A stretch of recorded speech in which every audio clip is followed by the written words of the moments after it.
let's show you what really the capsule looks like. The Dragon spacecraft's capsule, in which currently Sunita is traveling. Front, you see the front view, the hatch that's there. It's from there that the astronauts enter inside. There is, in fact, a capacity of 7, but right now there are 4 people inside. Crew 9 Commander Nick Hague, Sunita herself, Butch Wilmore, and also you have the Roscosmos cosmonaut Alexander Gorbunov. Now, all 4 of them are currently seated in this capsule where you see in the body. Right below that is the trunk payload. In this particular case, doesn't look like, or at least we don't know what really the payload is carrying, but the rest of it is also an extension. Now look on the other side. That particular area has also the solar panels along with the thruster. The thruster, of course, plays a key role in ensuring that when it enters into Earth's orbit, the Dragon spacecraft and the entire capsule kind of stabilizes and then makes a downward controlled descent into India, into Earth and close to Florida's coast. All right, to explain to you what exactly this entire mission looks like, what can you expect closer to 3:30 tomorrow morning when Sunita Williams is expected to come back home to return to planet Earth, I spoke to ISRO Chief Dr. V. Narayanan about the entire mission and also perhaps the lessons that ISRO is taking from this mission for Gaganyaan.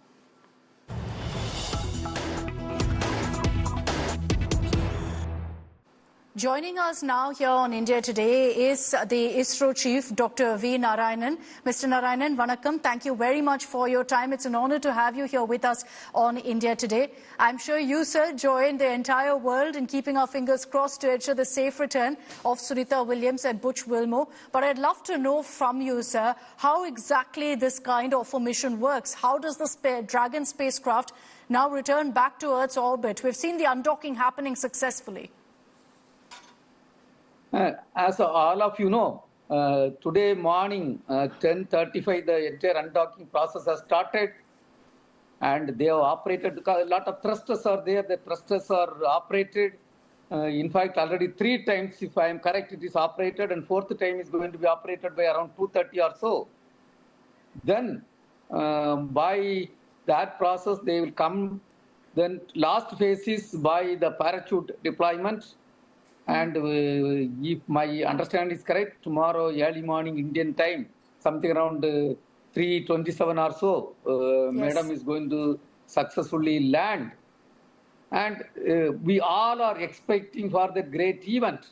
But as a techno manager, I can very well say the effort put by the team is very good. And they will be safely and successfully landing. Dr. Narayanan, you know, with your expertise, sir, I'd love to know from you how complicated really is this kind of a mission to bring astronauts back to Earth to ensure successful splashdown? No, it's a very, very complex mission because please understand from the ISS coming back and then you have to cross the dense atmosphere. When you enter, there will be a lot of heat flux generation. And of course, the entire module has got that capability. Then in a very, very controlled way, they have to be brought down and all the system has to work in a synchronized and cohesive way, in an autonomous way it has to work. And then being a propulsion expert, I can understand the propulsion system has to work properly. But I am sure the way already it is demonstrated, system is working fantastically well. So that's what we are also noticing. And then I expect a perfect and successful landing.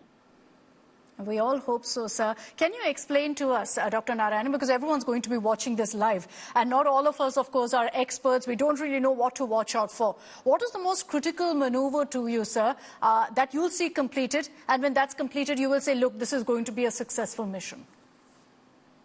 No, critically say, when you are traveling from space back, a lot of criticalities are there. Number one, the safety of the astronauts. Of course, here there are 2 astronauts. Their safety is very, very important.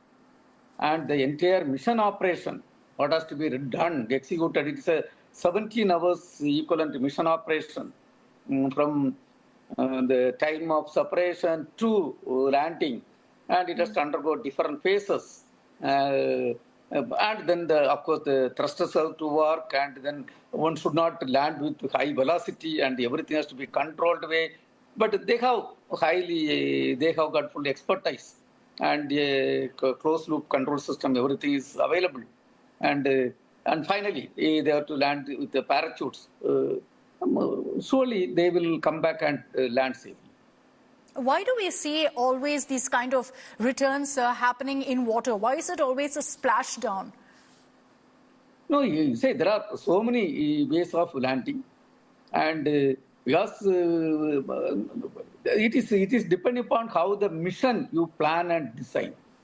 Because whether you land on land or this one, the process is same only. But then it is the way they would have planned the mission. For Sunita Williams and Butch Wilmore, sir, they were supposed to be in space for 8 days. Instead, it became 9 months and perhaps more than that also. And obviously, of course, we're all praying that they return safely. But even post that, sir, it is, of course, going to be challenging for Sunita Williams and Butch Wilmore to kind of, again, adapt to living in Earth. How challenging is that, sir, living in space versus coming back to Earth? People are expert in this field. Once Madam lands, they will be taken and put through the required medical tests, and all the required medical things will be given. These are all well-known, well-established process. And of course, 9 months Madam was there, and I think they were enthusiastically doing a lot of experiments. And then once she lands, probably the way Madam is talking, I can understand they are totally in order. And then once they land, I think the medical team will take care of them. I agree. She's been very, very positive through, I'm sure, what's been a very, very hard time. Dr. Narayanan, you mentioned the experiments that she's been a part of in space for the last many months.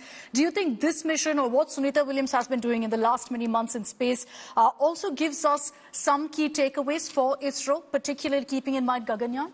No, ISRO is the organization ISRO is the organization. We really always learn the lesson from our own experience, also the experience of others. Because in order to accomplish a successful mission, you should be very smart enough to understand what is happening, and that we do, our team really do, our various team, they do that activity. In fact, you all may be knowing Mars orbiter mission, the mission to Red Planet. India is the first country which succeeded in the first attempt. And we have learned the lesson from others, whatever observation was there, we have learned the lesson and we have perfectly executed. And thereby, whenever we take up a new mission, we also understand what is happening elsewhere, what are all the things we have to take home for executing our mission successfully. So we take all the expertise, all the knowledge, all the observations available in the similar missions, so that we will do our mission in a most professional, cost-effective and successful way. Every once in a while, Dr. Narayanan, there's one incident that, again, triggers a lot of curiosity over space, over the exploration of space. And everyone's right now focused also on Gaganyaan. I'm sure our viewers would love to know, sir, the status of really that mission, if you could tell us how much you can really about what's really happening on that front. No, Gaganyaan, to accomplish the Gaganyaan, we have to do a lot of developments. One is the vehicle has to be human rated. Human rating means improving the redundancies, enhancing the reliability aspects, and improving the margin, subjecting the subsystems and major system to enough number of tests.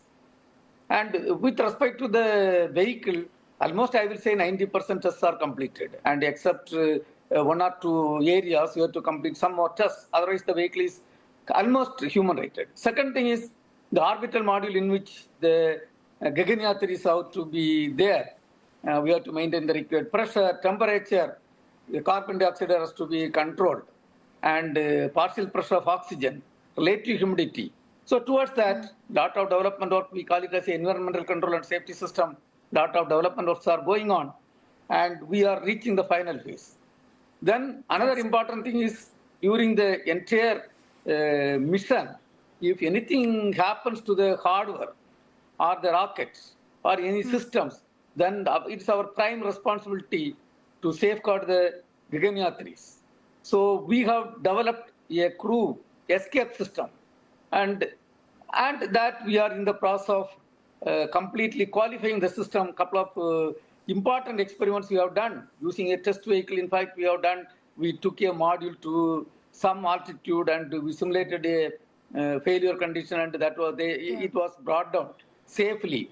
Rather using a crew escape system, it was lifted off and safely landed in the seawater, and our Navy ship and picked up. In fact, I was very happy to participate in that entire program. Rather the vehicle development we only did. I was the Mission Readiness Review Committee chairperson, and we also went and received the module from the Navy in Chennai. And then coming to the entire mission, end-to-end mission, starting from the liftoff of the rocket to rocket takes to 170 kilometers. From there, we have to take them to 400 kilometers, keep them oriented and safely in that orbit. Then after the required orbits, we have to bring them back. And for taking from 170 kilometers to 400 kilometers and bringing to some level, propulsion systems are required. Those things are completely developed, tested, and the final phase of qualification is going on. Then in the final phase, they have to be brought down using parachutes. Same way, whatever now, madam, when she lands, they will be using parachutes. So parachutes, almost 9 numbers of parachutes are required. And all the testing qualification is almost completed, I will say. Now, we have clearly put, because human life is involved, simply you cannot put them in a launcher and we cannot send. So before sending them and bringing them back safely, we are planning 3 uncrewed missions. And first uncrewed mission with a Biomitra is going to lift off from Indian soil. This year we are working towards that. Subsequently, we have to study the results and accomplish 2 more uncrewed missions. Then, after studying all the results, if it is consistent and if you are all convinced and the nation is convinced, we will authorize the crewed mission. Okay, we are convinced when you are, sir. Can I just say that we're so incredibly proud of what you and your entire team is doing. We wish you all the very, very best. Will you be watching, sir, tomorrow at 3:27 a.m. when Sunita Williams touches down? Observing, and because it is an exciting moment, and we'll be observing. Yeah, I'll be watching. I'm sure. Thank you so much, Dr. Narayanan. Thank you very much for joining us. Thank you.